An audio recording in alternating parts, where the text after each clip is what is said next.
Agora tá gravando. Bom, então eu selecionei esses temas aqui mais relevantes, as questões mais relevantes do tema para falar com vocês, para discutir hoje. E vamos tentar simplificar então um pouco esses temas, né? Vamos tentar trazer um pouco mais, deixar um pouco mais claro, assim, que são questões às vezes que assustam um pouco na hora da gente fazer, igual trouxe questões ali com bastante tabela, bastante valores de exames e tal. Então, vou tentar simplificar para vocês para a gente para ficar mais fácil na hora de fazer a prova, né? Então vamos lá, vamos começar com icterícia neonatal, tá? Depois a gente vai falar de tuberculose e depois de insuficiência cardíaca, tá? Insuficiência cardíaca eu vou ser bem direta, tá?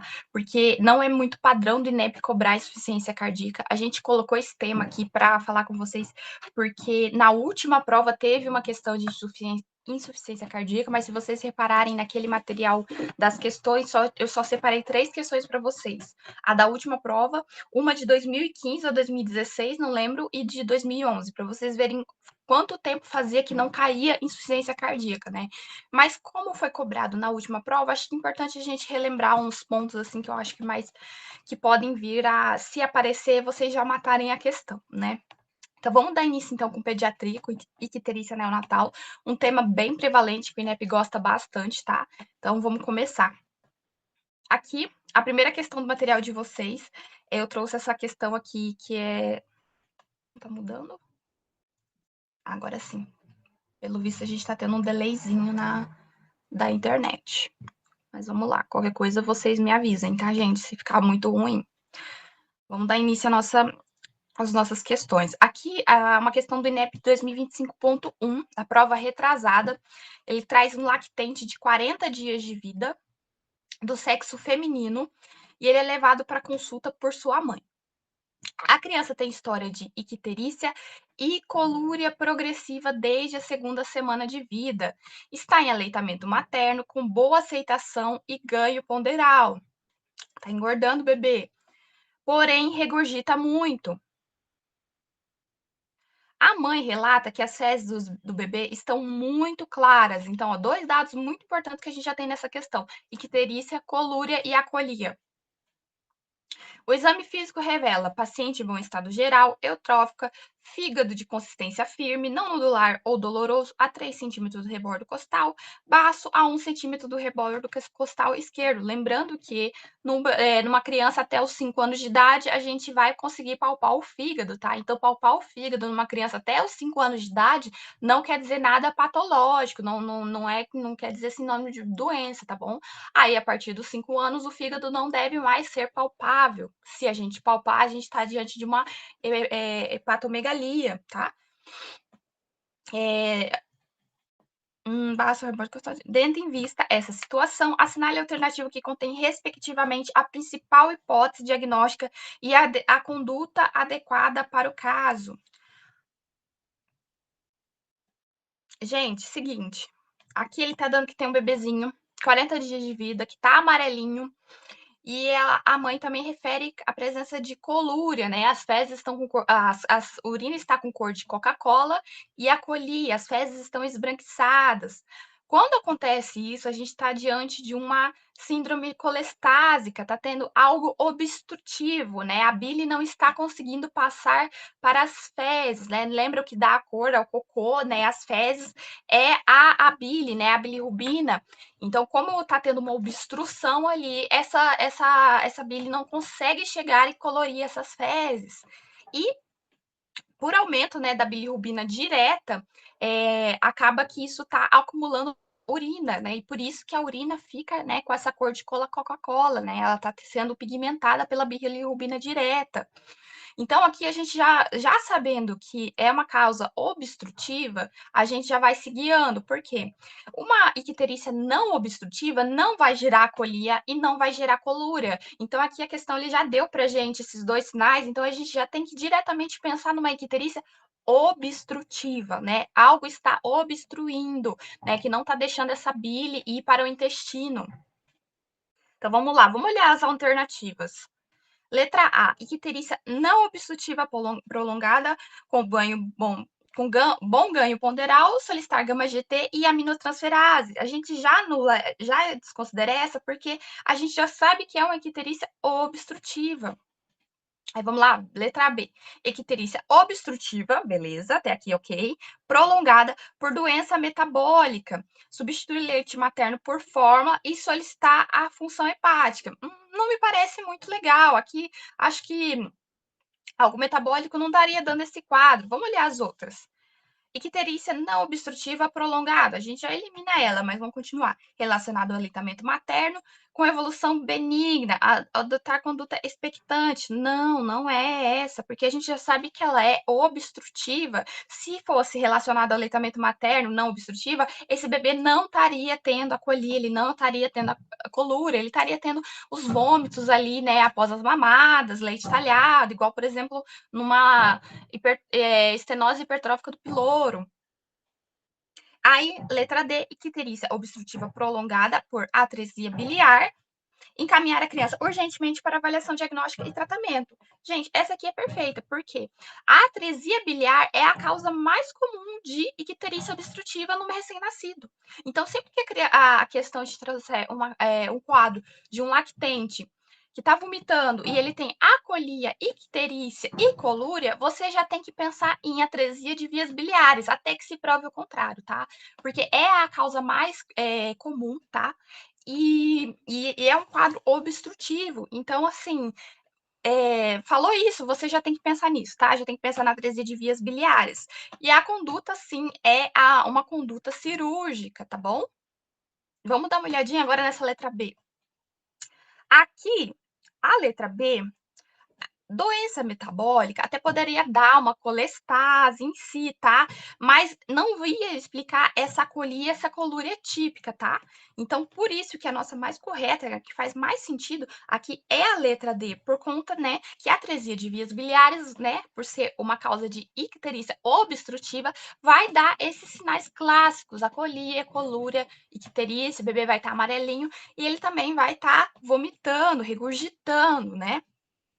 Então, aqui, esse bebê, ele já tá na janela perfeita para a gente encaminhar ele para cirurgia, tá? Na janela de idade. Tem que ser resolvido isso o quanto antes. E a cirurgia que é feita é a cirurgia de casais, tá? Então, geralmente antes dos 60 dias de vida. Como ele tá com 40 dias, ele tá na janela ideal. Então, essa aqui vai ser a nossa correta, beleza? Então, aqui, um resuminho bem básico para vocês. A icterícia obstrutiva, a gente vai ter o aumento da bilirrubina direta, tá bom? Ou a conjugada, também chamada, tá? Se na prova eu estiver falando de conjugada, é a direta, não conjugada é a indireta, tá? Às vezes eles podem trazer esses dois termos, então é bom vocês entenderem, tá bom?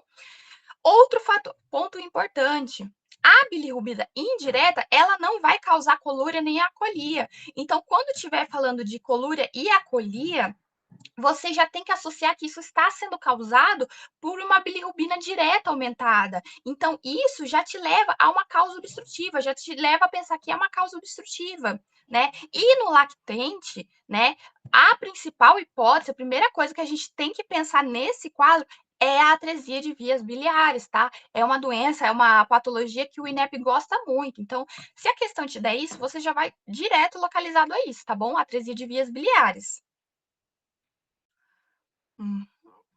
Beleza? Vamos para a próxima. Aqui, ó, a correta, letra D.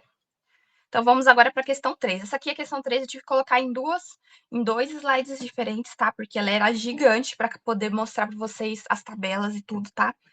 Mas essa aqui, questão 3 do material de vocês lá, né, da lista de questões, é de 2024.2. Ele traz aqui, na maternidade, então já está ali na mesma maternidade, um recém-nascido de 30 horas de vida evolui com icterícia zona 3 de Kramer. Já é um alerta, zona 3 de Kramer já vai nos orientar ali uma bilirrubina de entre 12 e 15 miligramas por decilitro, né? Ele nasceu prematuro, com 36 semanas de idade, de parto vaginal e tendo algumas equimoses durante o parto. A tipagem sanguínea da mãe é O e do RN é B. Então, aqui a gente já pode ver o quê? Uma incompatibilidade do sistema ABO, né? A mãe é O e o bebê é B, tá dando uma incompatibilidade. Então, isso já é uma causa de icterícia patológica. Os exames laboratoriais realizados quando a criança estava com 32 horas de vida revelam, olha aqui, a bilirrubina total, 13 miligramas por decilitro, né? A zona lá de Kramer 3 corresponde a isso, mais ou menos. Então, está extremamente elevada. Bilirrubinas diretas também, indiretas também, e cumbis direto positivo, né? Então, aqui ela tinha que ter recebido a imunoglobulina. Como deu positivo o cumbis direto, a gente já está diante de foi uma gestação de alto risco, né? Hemoglobina de 13, reticulócitos de 2%. Vamos prosseguir. O pediatra, ao ver esses resultados, iniciou a fototerapia de alta intensidade e transferiu o paciente para a unidade de cuidados neonatais. Após 4 horas de fototerapia, né, ele estando com 36 horas de vida, obteve esse resultado. Lembra, quando ele estava com 30 horas, né, antes de iniciar a fototerapia, ele estava com 13. E depois da fototerapia, foi para 15. Aumentou. A fototerapia não resolveu esse problema dele, entende? Então, geralmente, quando a fototerapia não é suficiente, a gente tem que passar para uma outra conduta, que é exsanguinotransfusão, tá bom? Aí, aqui tem uma tabelinha que a questão também trouxe pra gente, tá? Que é uma tabelinha para a gente ver o nível de bilirrubina, né, correspondente à idade gestacional e as horas de vida desse bebê. Se essa bilirrubina vai nos indicar a fazer a fototerapia ou a fazer sanguinotransfusão. Ele já foi realizada a fototerapia, então a gente já tem alguns critérios. Ele já foi realizada a fototerapia e essa fototerapia não foi suficiente, tá? Ele já tem alguns fatores de risco, por quê? Prematuro e ele também estava com equimoses. Lembrando que equimoses vai fazer aumentar a bilirrubina, né? Porque tem sinais ali, né, de hemólise, então isso vai fazer aumentar essa bilirrubina. Então ele vai ficar com uma bilirrubina mais ainda do que já era para ter. Então, vamos dar uma olhadinha na tabela aqui. Eu sei que parece que tem muitos valores aqui, mas eu vou tentar ajudar vocês a ver essa tabela. Essa tabela a gente vai usar considerando quantas horas de vida ele está agora no momento, que é 36 horas, certo? Então, aqui, esse vai ser o nosso ponto de partida. Ele nasceu com 36 semanas de vida. Então, vai ser esse quadrado que a gente vai ver, analisar, e esse aqui. A bilirrubina dele era de 13 e foi feita exsanguinotransfusão. Não resolveu. Agora ela está em 15. Como ela está em 15, olha só. Para ser indicada a fototerapia, ele teria que estar ali no máximo 9,5, 10. Mas ele está de 15. Já foi feita a fototerapia. Vocês concordam comigo? Que já foi feita e não resolveu. Agora vamos ver critérios para exsanguinotransfusão. Em 36 horas de vida, 16. A bilirrubina dele é de 15, certo? E aqui eles falam para fazer exsanguinotransfusão com 16. Só que como já foi feita a fototerapia antes e ele tem esses sinais de alarme, ele tem esses critérios de gravidade, a gente já vai indicar para ele exsanguinotransfusão, entendeu? Porque já foi feita a fototerapia, não resolveu, ele já tem as equimoses, ele é prematuro, então a gente vai já indicar a exsanguinotransfusão. Então, vamos lá. Considerando o caso e a tabela de referência apresentados, a conduta médica adequada é: letra A, indicar imunoglobulina standard, dose única para o paciente e contraindicar a exsanguinotransfusão. Esse T é exsanguinotransfusão, tá, gente? Aqui, a gente sim poderia dar hemoglobulina, não está errado, mas a gente não vai contraindicar a exsanguinotransfusão, vai ser exatamente o que a gente vai fazer. Então, isso aqui que deixa essa questão, essa alternativa errada, beleza? Aí, aqui, letra B. Intensificar a fototerapia e reavaliar nova dosagem de bilirrubinas em 4 horas. Não, a gente não vai repetir essa fototerapia, porque a gente viu que essa fototerapia foi ineficiente, né? Não é nem que ele manteve o valor, assim, ele subiu, né? Em vez de, tipo, diminuir, ele subiu. Se ele tivesse mantido esse valor, a gente até poderia considerar refazer essa fototerapia, mas ele subiu muito. Então, a fototerapia não vai ser o que a gente vai fazer mais agora. Ela já não serviu, ela já não é mais conduta para a gente aqui, já não é mais o suficiente para esse caso. Letra C. indicar a exsanguínotransfusão ao paciente e solicitar sangue tipo B negativo para a realização do procedimento. Legal, a gente vai indicar sim exsanguínotransfusão. Aqui eu quero comentar um negocinho com vocês, mas vamos deixar essa questão aqui já de olho. E letra D, contraindicar a exsanguínotransfusão, considerando-se o aumento da bilirrubina total de 0,5 miligramas decilitro hora. Realmente, ela aumentou 0,5 miligramas decilitro por hora, né? De 13 ela passou para 15, né? 2 miligramas de bilirrubina aumentadas em 4 horas. Quando a gente faz a divisão, a gente vê ali que foi realmente 0,5 miligramas por decilitro por hora. Mas a gente não vai contraindicar aqui. É exatamente a nossa conduta, porque a fototerapia não é eficiente e o valor da bilirrubina dele já nos orienta a fazer essa medida, tá bom? Então, por isso que essa questão aqui tá errada. Aqui no INEP, eu quero comentar uma coisa com vocês. Às vezes, vocês vão se deparar que não vai ter uma questão, uma alternativa perfeita. Então, vocês vão ter que buscar a alternativa que está mais correta, entende? E esse aqui é o caso, tá? A letra C. Porque, assim, o ideal para essa criança seria solicitar um tipo O. Geralmente é feito sangue tipo O. Não está errado a gente fazer o sangue tipo B dele, tá? Que já é o tipo sanguíneo dele, B negativo.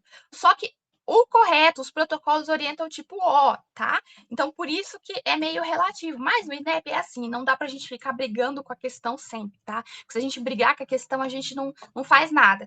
Então, quando vocês se depararem com questões assim, vocês sempre têm que buscar a mais correta, mesmo que ela não esteja perfeita, entende?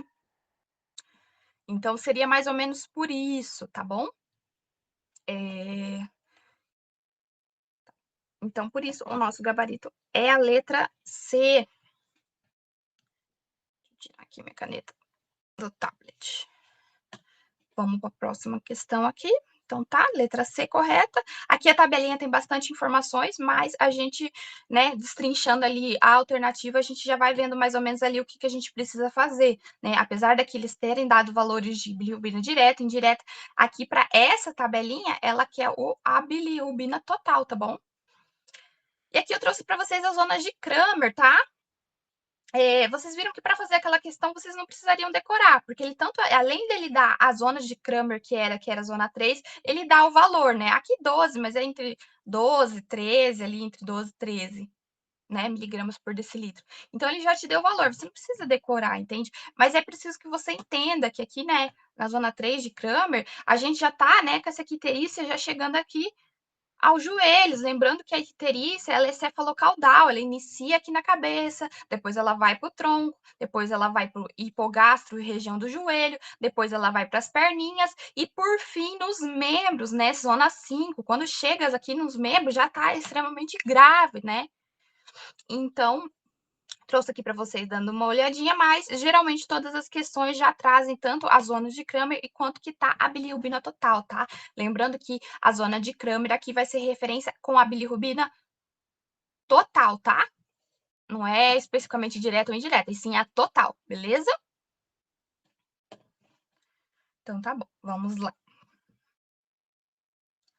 Questão 5 do material de vocês, de 2023.2. Traz um recém-nascido a termo, né? Nasceu em idade gestacional adequada. Ele tem 38 semanas e 3 dias. E de idade gestacional com apnea de 8, 9, né? 8 no primeiro minuto e 9 no quinto minuto. Parto sem intercorrências. Peso de nascimento 3.200. Com 18 horas de vida ainda na maternidade, apresenta quadro de icterícia, que acomete cabeça e tronco, estendendo-se até a raiz dos membros. Lembra que a gente falou que quando o membro já é a zona 5 de Cramer, quando já pega a raiz dos membros, ou seja, a pontinha do dedo, pontinha do pé, já vai ser uma zona 5, extremamente grave. A mãe tem tipo sanguíneo O negativo e a criança A negativo. Estamos diante de uma incompatibilidade do sistema ABO. RH não, tá? É ABO a incompatibilidade, tá? Os exames escolhidos mostram bilirrubina total de 19,4. Olha como essa bilirrubina tá alta. A direta de 0,9 miligramas por decilitro e a indireta de 18,5, tá? A valor de referência, que ele já traz até o valor de referência. Se você não lembra se está alto, está baixo, aqui ele já te trouxe. Que o valor de referência para a bilirrubina total na idade gestacional dele tem que ser menor do que 10, e a dele está em 19, né? Então, vamos dar uma olhadinha aqui. A respeito desse quadro, assinale a opção que apresenta o diagnóstico e a conduta adequada. Vocês concordam comigo, né? Como ele está em uma zona de Kramer 5 e esse valor absurdo de bilirrubina, a gente já tem que bater o olho nisso e identificar o quê? Que é uma icterícia grave, porque ele já está no máximo da zona de Kramer, entendeu? Ele já está todo amarelinho, ó, pintar ele todo de amarelo, ele já está todo amarelo. Não é já mais uma icterícia moderada nem leve, é grave, já está na zona 5. A bilirrubina total dele está de 19,5, ela está altíssima. Então, tendo isso em consideração, a gente já vai fazer a questão já com isso em mente, a gente já consegue anular umas alternativas. Ó, a letra A, por exemplo, icterícia moderada. Não, a gente já sabe que não é moderada mais. Por ser recém-nascido a termo e sem incompatibilidade sanguínea, deve ser colocado em fototerapia e deve ser colhida nova bilirrubina em 12 horas. Caso haja redução dos valores, é preciso avaliar a sua retirada da fototerapia alta em 24 horas. Aqui ele está errado em várias coisas. Não é moderada e ele tem sim incompatibilidade, tá? Sanguínea. Ele tem incompatibilidade no sistema ABO, porque a mãe é O e a criança é A. Pode não ter o sistema RH, mas do ABO tem. Então, sim, ele tem compatibilidade. Então, aqui ela já está errada nessas duas situações. Então, a gente já elimina ela. Letra B. Fala de uma icterícia grave. Beleza, isso aí a gente já sabe que é. Então, a gente já fica mais de olho nessa questão aqui, tá bom? Icterícia grave. A indicação de exsanguíneo transfusão, ele deve ser colocado imediatamente em fototerapia e é preciso solicitar nova bilirrubina em 2 a 3 horas, enquanto o material para exsanguíneo transfusão é preparado. Perfeito, olha como tá alta. Se naquele bebê lá atrás a gente já fez exsanguíneo transfusão nele, nesse aqui que tem uma bilirrubina maior ainda, a gente também vai fazer, entende? E só que assim, não é porque a gente vai fazer exsanguíneo transfusão que a gente não vai fazer a fototerapia, porque para fazer essa exsanguíneo transfusão, para preparar tudo, demora um pouquinho. Então, enquanto vai sendo preparados os materiais, a gente já deixa esse bebê na fototerapia, tá? A gente não fica ali deixando ele ali esperando sem nada. Então, enquanto a gente prepara os materiais, tudinho, a gente já deixa ele ali, né, na fototerapia. E lembrando que a fototerapia sempre tem que ser feita com proteção ocular, tá bom? Então, essa aqui é muito boa. Vamos ver a outra. Letra C, icterícia grave. Nesse momento, a fototerapia é ineficaz. Deve ser feita exsanguínea transfusão imediata. Enquanto o sangue transfundido não chega, pode ser feita a reposição com soro fisiológico. Não, gente, essa aqui ela tá errada porque fala que a fototerapia é ineficaz. E a fototerapia, ela vai ser sim eficaz, porque como eu falei, não é muito rápido para preparar todos os materiais. E aqui, essa reposição com soro não vai ajudar, não vai adiantar. O que vai adiantar é deixar ele na fototerapia enquanto a gente prepara. Então, aqui sim, ela vai ser eficaz para a gente usar enquanto esse bebê, né, enquanto a gente está preparando essa exsanguínea transfusão. Então, por isso que a letra C, a gente já vê ela como errada, tá bom? Letra D, icterícia moderada, porém sem incompatibilidade sanguínea. O risco do aumento nas próximas horas é baixo. Ele deve ser colocado em fototerapia e nova bilirrubina deve ser colhida em 6 horas.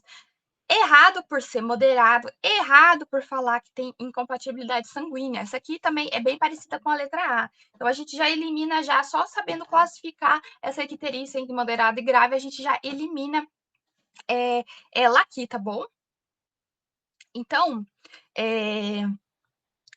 aqui que vocês têm que ver aqui como ele já deu a zona de Kramer, ele não falou que era zona de Kramer 5, mas ele deu essa dica aqui, raiz dos membros. Quando falar que a icterícia se estende até os membros, mãos e pés, você já tem que entender que é a zona mais alta, mais grave, zona 5 de Kramer. E a bilirrubina aqui, ele já deu uma bilirrubina extremamente alta e deu o valor de referência, tá? Ela tá quase o dobro acima do valor de referência. Então, isso você já tem que bater o olho na questão e identificar que ela é grave, tá bom? E uma icterícia grave, a gente já tem que fazer, né? A exsanguínea transfusão vai ser indicada. Porém, a fototerapia enquanto a gente prepara tudo, tá bom? Aí, Então é isso, tá bom? Ele tem menos de 24 horas, então já também orienta pra gente para uma icterícia patológica, tá? Então, seria basicamente isso aqui. Então, correta letra B, tá? E a gente sempre tem que coletar, tá? A bilirrubina depois de fazer a fototerapia e sanguíneo transfusão para ver, né, se tá resolvendo, se está sendo eficaz o valor. Aqui eu trouxe para vocês né, uma tabelinha comparando a diferença entre icterícia fisiológica e patológica, tá? Vamos dar uma olhadinha. A fisiológica, né, ela vai aparecer ali depois, geralmente, das 48 horas de vida, né? Tendo um pico maior no terceiro e no quinto dia de vida. Já a patológica, ela vai iniciar antes das primeiras 24 horas de vida e vai ter um aumento gradual, né, dessa bilirrubina. Geralmente 0,2 miligramas por decilitro hora, tá? Aqui, falando que depois do 7º dia de vida nas fisiológicas, no recém-nascido, vai declinar, tá bom? E nos prematuros, vai ser a partir do 14º dia, essa bilirrubina vai declinar. E esse amareladinho dele vai sumindo aos poucos, naturalmente, sem precisar fazer nada, tá? E porém, na patológica, ela vai ser persistente por mais de 7 dias, né, no atermo, e por mais de 14 dias em prematuros. Aqui, a icterícia fisiológica, ela não vai, né, ultrapassar os limites fisiológicos, e a patológica, sim, vai ultrapassar os limites fisiológicos, tá bom? Na fisiológica, isso aqui é bem importante, tá? Que é o que vai matar muita questão. A gente vai ter aumento da bilirrubina indireta apenas, tá? Então, se a gente já tem um aumento de bilirrubina direta, a gente já sabe que ela é patológica, tá bom? Porque a direta, ela aumenta tanto, a patológica, ela aumenta tanto a indireta quanto a direta. Porém, na fisiológica, ela só vai aumentar a indireta, tá? Então, se tiver um aumento de direta, a gente já sabe que é patológica, né? E com base ao quadro clínico, não vai ter muitos sinais de doença, né? Sintomas associados. E, né, na patológica, esse bebê vai aparecer com letargia, palidez, né? Uma hepatomegalia, tá? Então, aqui, se for para vocês lembrarem de uma coisa, comparando uma e outra, se tem aumento de bilirrubina direta, tá?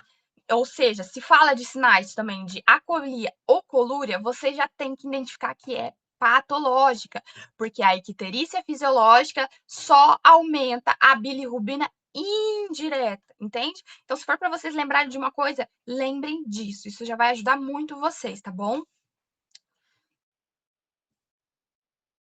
Beleza, de icterícia foi isso que eu tinha para falar mais ou menos hoje com vocês, assim, as coisas mais importantes, geralmente, do que o jeito que o INEP lembra. Então, guardem para vocês aqui que a diferença entre fisiológica e patológica. Guardem também a questão da acolia, colúria, que isso vai indicar que é bilirrubina direta aumentada, e se tem bilirrubina direta aumentada, a gente já sabe que ela vai ser patológica, né? Vai ter algo obstruindo.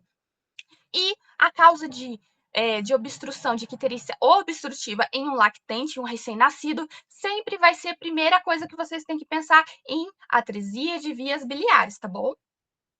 O INEP gosta muito disso. E tratamento leve e moderada da patológica, a gente vai fazer a fototerapia. Se a fototerapia não resolver, a gente passa para exsanguíneo transfusão. E grave, icterícia grave, a gente vai ter que sim fazer exsanguíneo transfusão, só que enquanto prepara essa exsanguíneo transfusão, a gente vai deixar ele na fototerapia, tá bom? Então seria mais ou menos isso. Alguém tem alguma dúvida quanto à icterícia neonatal?